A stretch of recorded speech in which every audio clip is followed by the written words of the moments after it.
Good morning students. आज अपने 12th agriculture chemistry का पिछली क्लास तक तो हो गया था चैप्टर नंबर 3 कंप्लीट। आज उसके बाद में अपन चैप्टर नंबर 4 शुरू कर रहे हैं। आपके अध्याय नंबर 4 3 चैप्टर आपके कंप्लीट हो चुके हैं, ठीक है ना। फर्स्ट चैप्टर था आपके मृदा से संबंधित और चट्टानों के निर्माण का, चट्टानों का निर्माण इससे संबंधित। सेकंड चैप्टर था आपके मृदा जीवांश और थर्ड चैप्टर था आपके मृदा कोलाइड, जो पिछली क्लास में आपके कंप्लीट हो चुका है। मृदा कोलाइड, ये 3 चैप्टर कंप्लीट हो चुके हैं। अब एक दिन अपन इन फर्स्ट चैप्टर का लाइव टेस्ट रखेंगे, जो मैं आपको ग्रुप में मैसेज कर दूंगा कि कब होगा, ठीक है। तो उसका अच्छे से आप नोट्स बना के रखें, तैयारी करके रखें, पढ़ें सारी चीज़ें। तो आज आपके है अध्याय नंबर 4 आयन विनिमय, आयन विनिमय, आयन विनिमय, आयन एक्सचेंज, आयन विनिमय या आयन एक्सचेंज इंग्लिश में कहें तो अपन इसको आयन एक्सचेंज।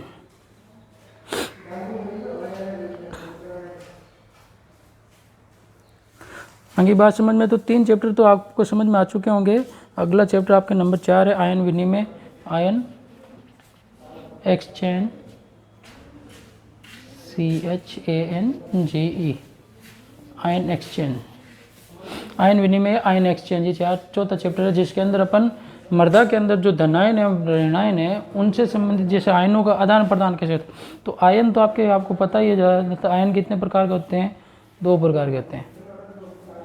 आयन क्या है? 2 प्रकार के, एक तो आपके धनायन और दूसरा ऋणायन। ये किस प्रकार से कार्य करते हैं मृदा से संबंधित, इनके बारे में अपन को पढ़ना है। तो आयन विनिमय से संबंधित अपन बात करेंगे। आयन विनिमय क्या होता है, इससे संबंधित अगर अपन बात करें तो धनायन और ऋणायन, इसके अंदर अपन पढ़ेंगे कि धनायनों का धनायनों से स्थानांतरण या ऋणायनों का ऋणायनों से स्थानांतरण या धनायन का ऋणायन पर स्थानांतरण किस प्रकार से होता है। तो सबसे पहले तो अपन को ये पता होना चाहिए कि आयन विनिमय होता क्या है। इसके बाद में अपन आगे बात करेंगे कि आयन विनिमय से संबंधित क्या चीज़ें हैं, क्या क्या पढ़ेंगे अपन। तो आयन विनिमय होता क्या है, इससे संबंधित बात करेंगे अपन सबसे पहले। तो आयन विनिमय, आयनिक विनिमय क्या होता है? 2 आयनों का विनिमय, मतलब 2 धनायनों का विनिमय या फिर 2 धनायनों का विनिमय का मतलब क्या होता है? एक्सचेंज, मतलब स्थानांतरण, एक जगह से दूसरी जगह पर, एक स्थान से स्थानांतरित करके दूसरी जगह पर विनिमय, या फिर 2 ऋणायनों का विनिमय, विनिमय इसके बारे में। तो सबसे पहले तो अपन ये पढ़ लेते हैं कि आयन विनिमय क्या होता है। आयन विनिमय क्या है? आयन विनिमय, आयन विनिमय एक क्या है? उत्क्रमणीय, आयन विनिमय क्या है? एक उत्क्रमणीय प्रोसेस है, रिवर्सिबल प्रोसेस है, उत्क्रमणीय प्रक्रम है। क्या है? उत्क्रमणीय प्रक्रम। उत्क्रमणीय और अनुत्क्रमणीय तो आप जानते हो, 7th क्लास 6th क्लास में भी है कि उत्क्रमणीय क्या होता है और अनुत्क्रमणीय क्या होता है, पता है? बताने की जरूरत नहीं है। रिवर्सिबल और इरिवर्सिबल, देखो एक बार तो भी बता दे रहा हूँ मैं आपको, उत्क्रमणीय कंफ्यूज नहीं हो। अनुत्क्रमणीय का तो मतलब क्या होता है, एक तो है अनुत्क्रमणीय और दूसरा है उत्क्रमणीय। इसको तो बोलते हैं रिवर्सिबल और उसको बोलते हैं इरिवर्सिबल। तो रिवर्सिबल और इरिवर्सिबल, अनुत्क्रमणीय का मतलब तो यह होता है कि जो अभिक्रिया क्या होती है, एक ही दिशा में चलती है।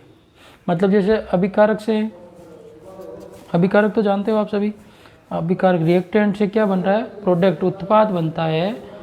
तो वो तो क्या अभिकारक से उत्पाद बन जाता है, लेकिन उत्पाद से वापस क्या हो, अभिकारक नहीं बना सकते। उसको तो अपन कहते हैं कौन सा प्रोसेस? अनुत्क्रमणीय प्रोसेस, अनुत्क्रमणीय प्रोसेस। और दूसरा होता है अनुत्क्रमणीय, ये उत्क्रमणीय, जिसके अंदर क्या होता है? अभिकारक, अभिकारक से तो वापस उत्पाद तो बन जाता है, अभिकारक से क्या बनेगा? आपके उत्पाद, और उत्पाद से वापस अभिकारक बन जाता है। तो वो क्या होता है? आपके उत्क्रमणीय। आगे बात समझ में, वो क्या कहलाता है? आपके उत्क्रमणीय। और उत्क्रमणीय का चिन्ह ये होता है आपके दोनों तरफ तीर के निशाने से कि अभिकारक से उत्पाद बन रहा है और उत्पाद से वापस अभिकारक बन रहा है, तो ये उत्क्रमणीय। और अनुत्क्रमणीय जिसके अंदर अभिकारक से उत्पाद बन जाता है लेकिन उत्पाद से वापस अभिकारक नहीं बनता, वो अनुत्क्रमणीय, ये ध्यान रखें आप। तो आयन विनिमय क्या है, कौन सा प्रोसेस है, ये कौन सा प्रोसेस है, उत्क्रमणीय प्रक्रम है, उत्क्रमणीय रिवर्सिबल प्रोसेस है। तो आयन विनिमय के अंदर क्या होता है, जो स्थानांतरण होता है उसका वापस भी स्थानांतरण हो सकता है, इस प्रकार का प्रोसेस क्या कहलाता है आयन उत्क्रमणीय प्रोसेस। तो आयन विनिमय एक उत्क्रमणीय प्रक्रम है। इसके अलावा इसके अंदर क्या होता है, सजातीय आवेश वाले आयनों का परस्पर विनिमय होता है। कौन से आयनों का, सजातीय आयनों का। अब सजातीय से क्या मतलब है, सजातीय नाम से पता चल रहा है, सजातीय से मतलब होगा आपके कि एक ही जाति के, है ना। जैसे धनायनों का धनायनों के द्वारा स्थानांतरण, ऋणायनों का ऋणायनों के द्वारा स्थानांतरण, सजातीय आयनों का स्थानांतरण, जिसके अंदर प्रजातियां क्या होनी चाहिए, सजातीय आवेश वाले आयनों का परस्पर विनिमय होता है। क्या होता है आपके, सजातीय आवेश, जिनके ऊपर आवेश क्या हो, चार्ज क्या हो, दो बराबर सजातीय हो, एक जैसा ही हो। सजातीय आवेश वाले आयनों, सजातीय आवेश वाले आयनों का परस्पर क्या होता है आपके, विनिमय होता है। इसको अपन क्या कहेंगे अपन, और इस प्रक्रम में सजातीय आवेश वाले आयनों का विनिमय होता है और इस प्रक्रम में आयन का विस्थापन होता है। क्या होता है इस प्रक्रम में, इस प्रक्रम में आयन का, इस प्रक्रम में आयन का, इस प्रक्रम में आयन का आपके क्या होता है, विस्थापन होता है, विस्थापन। इस प्रोसेस में आयन का विस्थापन होता है, ये ध्यान रखें आप कि आयनों का विस्थापन होता है जिसके अंदर, और सजातीय आवेश वाले आयनों का परस्पर क्या होता है, विनिमय होता है। अब इसकी एक बार परिभाषा लिख के बता रहा हूँ मैं आपको। पहली बात तो ये क्या, आयन विनिमय एक आयन क्या पढ़ रहे हैं अपन, आयन विनिमय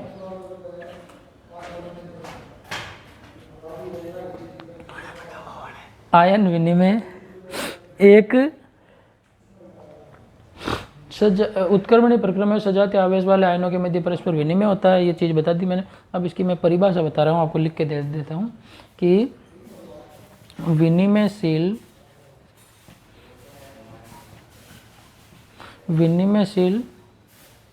प्रावस्थाओं, विनिमयशील प्रावस्थाओं के मध्य, विनिमयशील प्रावस्थाओं के मध्य सजातीय, विनिमयशील प्रावस्थाओं के मध्य सजातीय आवेश वाले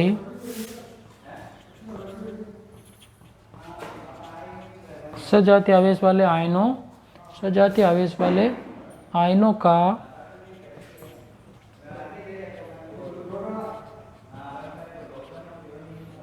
सजातीय आवेश वाले आयनों का पारस्परिक अधिशोषण, पारस्परिक अधिशोषण, अधिशोषण आयन विनिमय,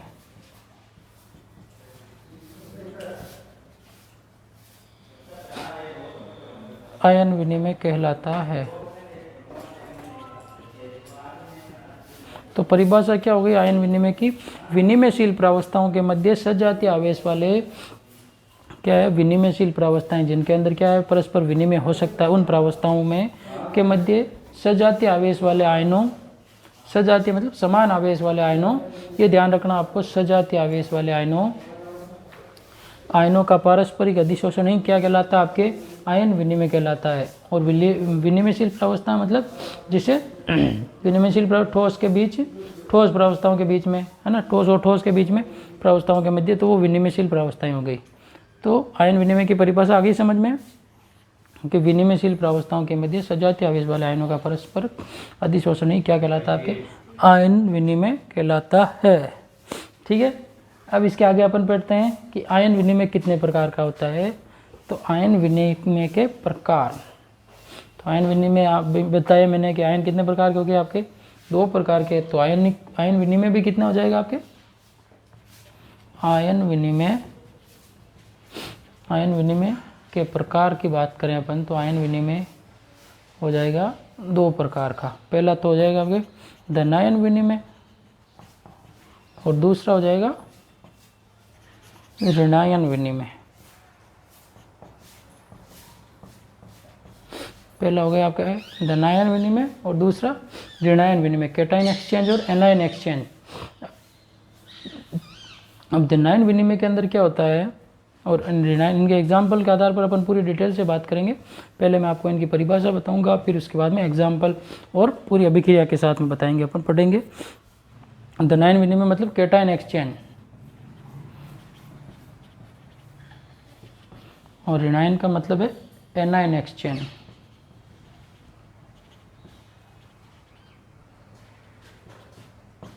कैटायन और एनायन एक्सचेंज। अब पहले तो धनायन विनिमय के बारे में पढ़ लेते हैं, फिर अपन ऋणायन विनिमय के बारे में पढ़ेंगे। तो सबसे पहले धनायन विनिमय। अब धनायन विनिमय क्या होता है? विनिमय पूर्ण रूप से एक पृष्ठीय क्रिया है। मतलब पृष्ठीय का मतलब ये मृदा की सरफेस पर होने वाली क्रिया है, ऊपरी सतह पर। जैसे अपन ने पढ़ा था फर्स्ट चैप्टर के अंदर, मृदा दो प्रकार की होती है। कौन कौन सी?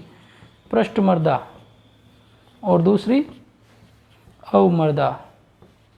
पृष्ठ मृदा को इंग्लिश में बोलते हैं अपन सरफेस सॉइल और अवमृदा को बोलते हैं सब सॉइल। पृष्ठ मृदा और अवमृदा। तो धनायन विनिमय क्या होती है? ये पृष्ठ मृदा पर होने वाली क्रिया है। तो और इनकी परिभाषा भी बताई थी मैंने कि 1 से 15 सेंटीमीटर तक की तो जो ऊपरी परत होती है उसको तो अपन बोलते हैं पृष्ठ मृदा और इसके नीचे वाली परत को अपन अवमृदा बोलते हैं।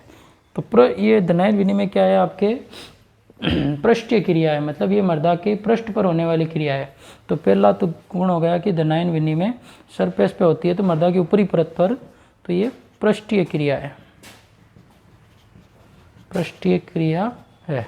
धनायन विनिमय पृष्ठीय क्रिया है, पृष्ठ सरफेस रिएक्शन है, जो किसके मध्य होती है? ज़्यादातर ये होती है आपके जो मृदा के क्ले क्रिस्टल तथा ह्यूमस के कणों या पृष्ठों या किसी अन्य पृष्ठ पर शीघ्र होती है, पृष्ठीय क्रिया है। दूसरा ये क्या है? मृदा के क्ले क्रिस्टल, मतलब क्या है? मृत्तिका के क्रिस्टल, क्ले को मृत्तिका बोलते हैं अपन। तो मृत्तिका के क्रिस्टल तथा ह्यूमस, जो अपन ने पढ़ा ये अभी पिछले चैप्टर में, ह्यूमस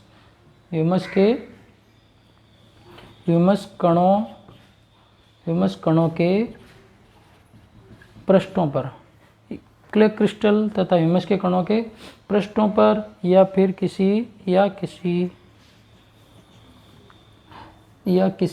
अन्य मृदा के पृष्ठ पर, है ना, अन्य पृष्ठ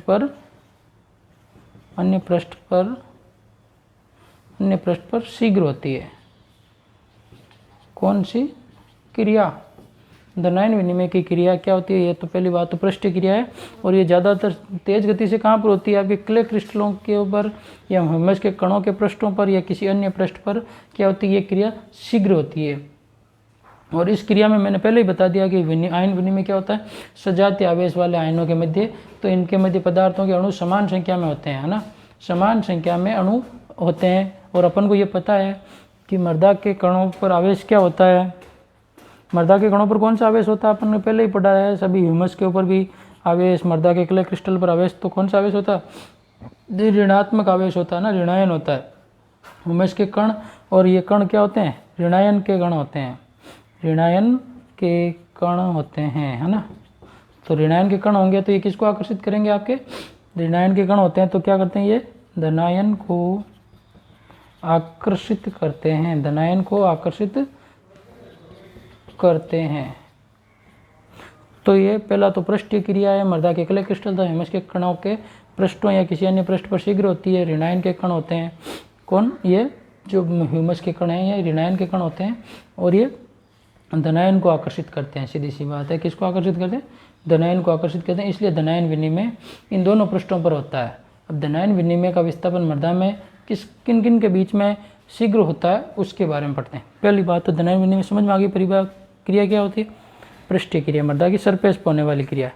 दूसरा, मृदा के क्ले क्रिस्टल या फिर ह्यूमस के कणों के पृष्ठों या किसी अन्य पृष्ठ पर शीघ्र होते हैं। और ऋणायन के कण होते हैं, धनायनों को अपनी तरफ आकर्षित करते हैं। ये इसके गुण हो गए। अब ये धनायन विनिमय की क्रिया कहाँ पर ज़्यादा होती है और किन किन निम्न कारकों पर निर्भर करती है उसके बारे में अपन पढ़ेंगे। तो धनायन का विस्थापन मृदा में निम्न के बीच में हो सकता है। तो सबसे पहले धनायन का विस्थापन, धनायन का विस्थापन मृदा पर निम्न है। मृदा पर क्या है, निम्न प्रकार से होता है, तो वो है आपके निम्न है। सबसे पहले 3 कंडीशन में हो सकता है ये मृदा के अंदर धनायन का विस्थापन। सबसे पहले तो क्या है, पौधों की जड़ों के द्वारा। देखो धनायन का विस्थापन मृदा के अंदर 3 प्रकार से शीघ्र गति से हो सकता है। तो उसके अंदर सबसे पहले तो आपके पौधों का जो पौधों की जड़ें होती है उन जड़ों के द्वारा स्त्रावित धनायनों का क्ले क्रिस्टल या ह्यूमस के कणों के ऊपर उपस्थित धनायनों में। पहला तो क्या आपके 3 किरणों, पहला तो पौधों की जड़ों, देखो मैं पहले इनको बताऊं फिर मैं लिख के बता दूंगा। पौधों की जड़ों और ह्यूमस, पौधों की जड़ों और ह्यूमस या क्ले क्रिस्टल पर, ये पहली कंडीशन। तो दूसरा है आपके मृदा में विलयन धनायनों तथा क्ले क्रिस्टल और ह्यूमस के कणों की सतहों के उपस्थित। जो मृदा के अंदर विलयन के रूप में जो धनायन होते हैं मृदा उपस्थित या फिर मृदा में के विलयन में उपस्थित है ना, मृदा में उपस्थित धनायन तथा क्ले क्रिस्टल या फिर आपके ह्यूमस के मध्य, क्ले क्रिस्टल या ह्यूमस के मध्य, दूसरी कंडीशन। और तीसरी कंडीशन में होता है 2 क्ले क्रिस्टल या 2 ह्यूमस के कणों के मध्य। क्या है, या तो फिर 2 क्ले क्रिस्टल या 2 धनायनों के 2 ह्यूमस के कणों के मध्य, 2 ह्यूमस के कणों के मध्य, ह्यूमस के कणों के मध्य। तो इस प्रकार से ये 3 कंडीशन में हो सकता है, या तो पौधों की जड़ों के द्वारा जो धनायन स्त्रावित होता है उनका और ह्यूमस या क्ले क्रिस्टल का, फिर है मृदा में उपस्थित धनायन या क्ले क्रिस्टल के मध्य, तीसरा है आपके 2 क्ले क्रिस्टल या 2 ह्यूमस कणों के मध्य। तो इस प्रकार से ये आपके 3 प्रकार के होता है। क्या होता है, धनायन का विस्थापन मृदा में उपस्थित क्ले कणों के मध्य। तो अब मैं इनको तीनों को बता दे रहा हूँ। सबसे पहले तो पौधों की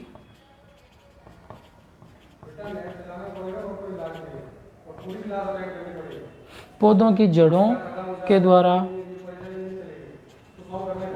पौधों की जड़ों के द्वारा स्वतंत्र हुए, पौधों की जड़ों के द्वारा स्वतंत्र हुए धनायनों, मतलब स्त्रावित हुए धनायनों, जो पौधों की जड़ों के द्वारा स्त्रावित हुए धनायनों तथा क्ले क्रिस्टल, क्ले क्रिस्टल और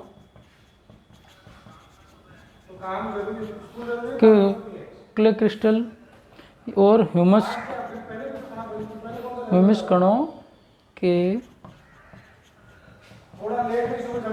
के पृष्ठों पर कणों पर उपस्थित धनायनों में। तो पहली कंडीशन तो हो गई, आपके समझ में आ गई कि मृदा की जड़ों के द्वारा स्वतंत्र हुए धनायनों तथा क्ले क्रिस्टल और ह्यूमस कणों के पृष्ठों पर उपस्थित धनायनों में, जड़ों के द्वारा स्वतंत्र हुए धनायन या फिर और उनके तथा क्ले क्रिस्टल ह्यूमस कणों के पृष्ठों पर उपस्थित धनायनों में, पहली कंडीशन। दूसरी कंडीशन है आपके कि मृदा विलयन में उपस्थित।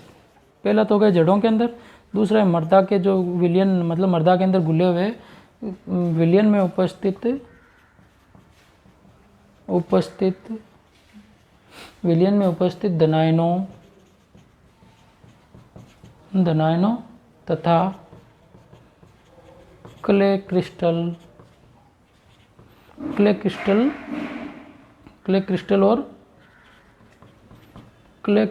और आपके ह्यूमस की कण की सतह पर, ह्यूमस कण की सतह पर, है ना, ह्यूमस कण की सतह, कण के सतह या पृष्ठ पर उपस्थित धनायनों में। ठीक है। दूसरी कंडीशन क्या है, मृदा विलयन में उपस्थित है, दनाइन और क्ले क्रिस्टल के मध्य। और तीसरा लास्ट कंडीशन आपके दो क्ले क्रिस्टल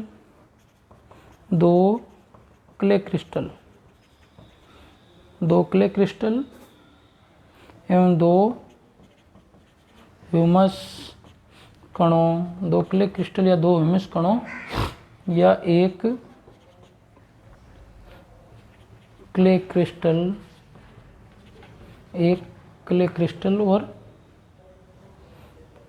और एक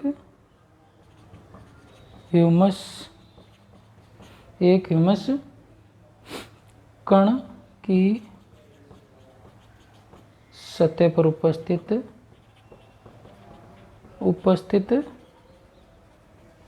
धनायनों में।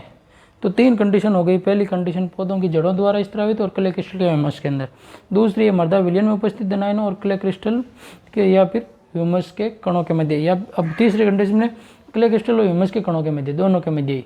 पहले हो रहा था जड़ों और धनायनों या जड़ों के स्त्रावित धनायन और क्ले क्रिस्टल और ह्यूमस के कणों पर। दूसरा था मृदा विलयन में उपस्थित धनायन और ह्यूमस की कणों की सतहों पर। और तीसरा दो क्ले क्रिस्टल या फिर ह्यूमस की कणों के मध्य। तो ये आपके क्या हो गई, तीन कंडीशन हो गई है, जिसके अंदर अपन ने पढ़ लिया कि क्या क्या किस प्रकार से होता है। अब इसका एक एग्जाम्पल पढ़ते हैं धनायन क्रिस्टल का अपन, जिसके अंदर किस प्रकार से होता है आपके ये धनायन विनिमय के एक उदाहरण के द्वारा अपन समझते हैं कि धनायन विनिमय को अपन किस प्रकार से समझ सकते हैं, जिससे संबंधित, जिसके अंदर अपन बात करेंगे कि धनायन विनिमय एक घटना है, जिसका एक उदाहरण लेते हैं अपन, जिसके अंदर आपके क्या है, कैल्शियम साधारण मृदा और KCl के मध्य पोटेशियम क्लोराइड के विलयन के साथ में क्या है, साधारण मृदा में उदासीन लवण का विलयन KCl विलयन मिलाया जाता है। तो एक एग्जाम्पल है आपके साधारण मृदा में उदासीन विलयन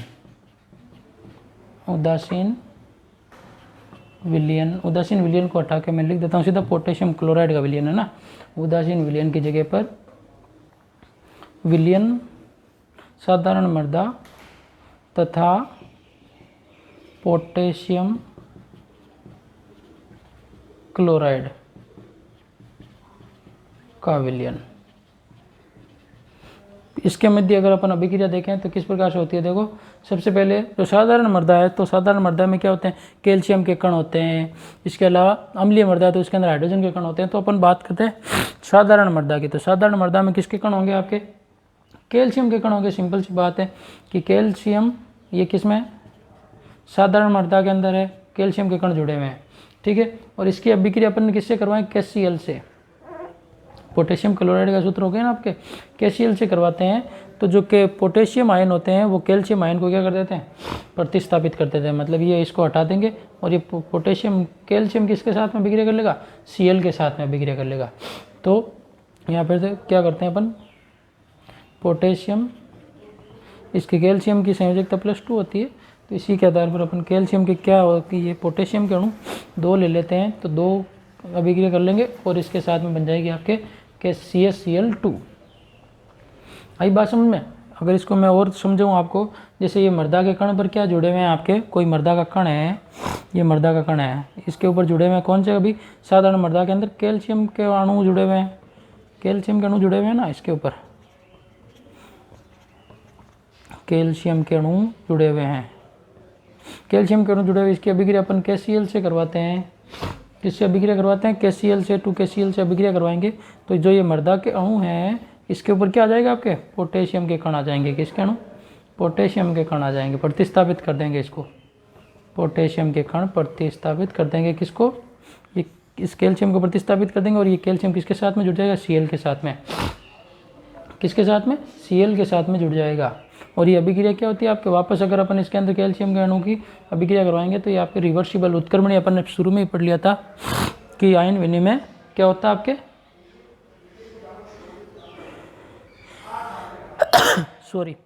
आयन विनिमय क्या होता है आपके, उत्क्रमणीय प्रक्रम है, रिवर्सिबल है ना, उत्क्रमणीय प्रक्रम है। और इसके साथ में बन जाएगा आपके CaCl2। अगली बात समझ, ये तो हो गई आपके एक साधारण मृदा के अंदर लिया अपन ने। अब एक एग्जांपल और ले लेते हैं अपन अम्लीय मृदा का। अम्लीय मृदा के अंदर अपन कुछ मिलाते हैं तो किस प्रकार से, ये तो आगे ही समझ में। अभी एग्जाम्पल कैल्शियम था साधारण मृदा के अंदर, तो कैल्शियम की अभिक्रिया, इस साधारण मृदा की अभिक्रिया पोटेशियम क्लोराइड के लवण के विलयन के साथ में करवाते हैं, तो पोटेशियम का आयन कैल्शियम आयन, मतलब ये भी धनायन है और ये भी क्या आपके धनायन है, तो धनायन का धनायन के द्वारा स्थानांतरण क्या कहलाता है आपके, धनायन विनिमय एग्जाम्पल हो गया। अब इसके बाद में अपन बात करते हैं किसकी, साधारण ये अम्लीय मृदा के अंदर एक एग्जाम्पल और ले लें। इसी प्रकार अपन अम्लीय मृदा में पोटेशियम क्लोराइड का विलयन की मात्रा मिलाने पर एक एग्जाम्पल और ले लेते हैं। अम्लीय मृदा में वही KCl विलयन,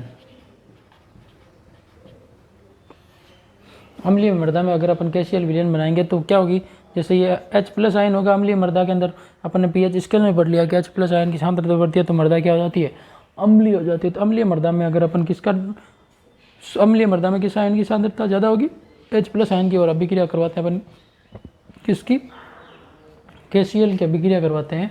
तो वही अभिक्रिया कौन सी होगी आपके, उत्क्रमणीय अभिक्रिया होगी, जिसके अंदर ये पोटेशियम आयन हाइड्रोजन आयन को क्या कर देगा, प्रतिस्थापित कर देगा। तो पोटेशियम आयन यहाँ पे जुड़ गया और ये H इसके साथ में जुड़ जाएगा, किसके साथ में, Cl के साथ में, तो क्या बन जाएगा आपके, HCl बन जाएगा अलग से। तो ये तो हो गई आपके अम्लीय मृदाओं के अंदर अभिक्रिया।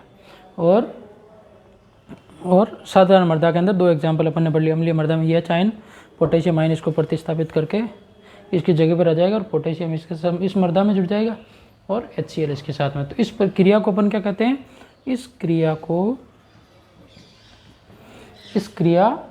को भस्म विनिमय क्या कहते हैं, भस्म विनिमय प्रतिक्रिया कहा जाता है। ध्यान रखना, इस क्रिया को कहते हैं भस्म विनिमय प्रतिक्रिया कहते हैं, ये भी ध्यान रखें। तो धनायन विनिमय की इस क्रिया को भस्म, एक नंबर का क्वेश्चन पूछा है, भस्म विनिमय प्रतिक्रिया किसे कहते हैं, धनायन विनिमय की प्रतिक्रिया को भस्म विनिमय प्रतिक्रिया कहते हैं। तो दो एग्जाम्पल पढ़ लिए, एक तो साधारण मृदा का पोटेशियम क्लोराइड के विलयन के साथ में, और दूसरा पढ़ लिया अम्लीय मृदा का पोटेशियम क्लोराइड के। दोनों में क्या होता है, पोटेशियम आयन मृदा के अंदर जो कैल्शियम आयन है या हाइड्रोजन आयन है उनको प्रतिस्थापित करके उनके साथ में मृदा के साथ में जुड़ जाता है। तो ये तो हो गए आपके। अब एक बार मैं वापस आपको इसकी आयन विनिमय की परिभाषा लिखवा देता हूँ पूरी, धनायन विनिमय की, फिर उसके बाद में अपन आगे की क्लास में पढ़ेंगे। तो धनायन विनिमय की पहले परिभाषा लिख देता हूँ, जो ऑथेंटिक धनायन विनिमय। अभी तक तो अपन ने इसके गुण पढ़े, विशेषताएं पढ़ी, अब इसकी एक परिभाषा। तो धनायन विनिमय किसे कहेंगे कि मृदा संकीर्ण या फिर मृदा का कोई कॉम्बिनेशन है, मृदा संकीर्ण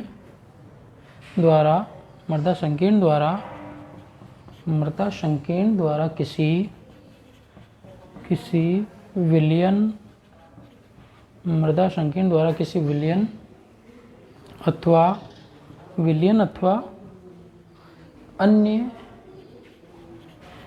अथवा अन्य पृष्ठ से विलयन, मृदा संकीर्ण द्वारा किसी विलयन अथवा अन्य पृष्ठ से, अच्छे से लिख देता हूँ, अन्य पृष्ठ से विशेष धनायन, अन्य पृष्ठ से विशेष धनायन का अधिशोषण, विशेष धनायन का अधिशोषण, साथ ही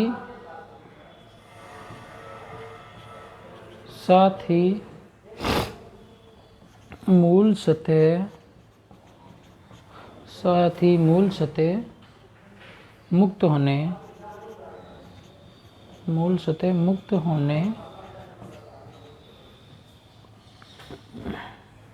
की अभिक्रिया, मुक्त होने की, मूल सतह से मुक्त होने की अभिक्रिया क्या कहलाती है आपके, धनायन विनिमय कहलाती है। एक बार देखो वापस देखो धनायन विनिमय की परिभाषा क्या हो गई। मृदा संकीर्ण, जैसे मृदा क्ले क्रिस्टल है, मृदा के ह्यूमस के कण है, तो वो क्या हो गया कि मृदा संकीर्ण हो गया। तो मृदा संकीर्ण द्वारा किसी विलयन अथवा अन्य पृष्ठ से विशेष धनायन को अधिशोषित करना, मतलब मृदा संकीर्ण के द्वारा किसी विलयन से, जैसे अपन ने कैसियल विलयन डाला था मृदा के संकीर्ण में, साधारण मृदा पे डाला, अपन ने अम्लीय मृदा पे भी डाला, तो वो मृदा क्या कर लेगी, उस विलयन का धनायन क्या कर लेगी, अपने अंदर अधिशोषित कर लेगी। साथ ही मूल सतह से क्या कर देगी, एक आयन को मूल सतह से आयन मुक्त होने की अभिक्रिया, मूल सतह से क्या कर दिया, आयन मुक्त होने की अभिक्रिया, यहाँ पे आयन आएगा, आयन मुक्त होने की अभिक्रिया क्या कहलाती है आपके, धनायन विनिमय अभिक्रिया कहलाती है। तो आई बात समझे, मृदा के क्ले क्रिस्टल या ह्यूमस के कण के द्वारा किसी विलयन का या अन्य पृष्ठ से विशेष धनायन को अपने अंदर आकर्षित कर अधिशोषित कर लेती है। साथ ही मूल सतह से एक आयन को मुक्त होने की अभिक्रिया, एक आयन के मुक्त होने की अभिक्रिया को अपन क्या कहते हैं, धनायन विनिमय कहते हैं। अगली बात समझ में, एग्जाम्पल के द्वारा भी पढ़ लिया अपन ने, जैसे ये कोई मृदा का संकीर्ण है, इसके ऊपर ने एक विलयन डाला, जैसे कैसियल विलयन डाला, तो ये कैसियल क्या हो गया आपके जो पोटेशियम आयन है, इसको तो इसने अधिशोषित कर लिया इस मृदा ने, और कैल्शियम आयन है इसको अपन ने मुक्त कर दिया, तो ये अभिक्रिया हो गई आपके धनायन विनिमय की। तो क्या अपन ने अभी पढ़ लिया, कैल्शियम आयन क्या हो, ये पोटेशियम आयन किसके ऊपर जुड़ गया, आपके मृदा के साथ में जुड़ गया, और जो ये कैल्शियम आयन है वो Cl के साथ में अभिक्रिया करके क्या बना लेगा, CaCl2। तो इस प्रकार से ये धनायन विनिमय की अभिक्रिया होती है। तो आपको मैं समझता हूँ कि समझ में आया होगा, धनायन विनिमय के संबंधित जो बातें बताई मैंने वो आपको समझ में आई होगी। ठीक है, यहाँ तक आज की क्लास में पढ़ेंगे, इसके आगे अपन इसकी जो एक और विधि है उसको अपन अगली क्लास में पढ़ेंगे। ओके, गुड लक, धन्यवाद।